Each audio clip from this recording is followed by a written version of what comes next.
Leaders of the G8 meeting in Japan in July this year, trying to agree targets on global carbon emissions. But the summit failed to set clear goals, something they hope to get closer to achieving next week in Poznan, Poland. The meeting will be a stepping stone towards next year's all-important treaty in Copenhagen.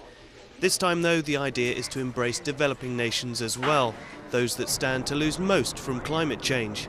The poor countries whose climate is changing, whose agriculture is failing, who are going to see sea level rise affect their coastal populations. These are the countries that have to be at the table too, not just the big industrialized countries. Otherwise, the deal will not be a fair one.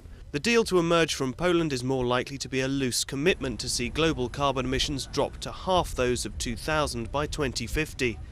It is these emissions that are blamed for the melting glaciers and polar ice caps and subsequent rising sea levels.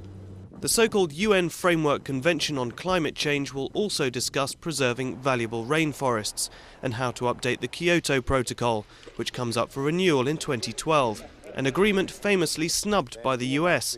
But there's hope an Obama administration in the White House will change that. I think the likelihood of major US engagement in Poznan is very small. However, it's an occasion for the negotiators to plan ahead for the process getting to Copenhagen next year, and one in which they can expect greater US engagement. While the real focus remains on Denmark next year, Poznan is nevertheless seen as a vital step down the road to an elusive global agreement to resolve a global problem.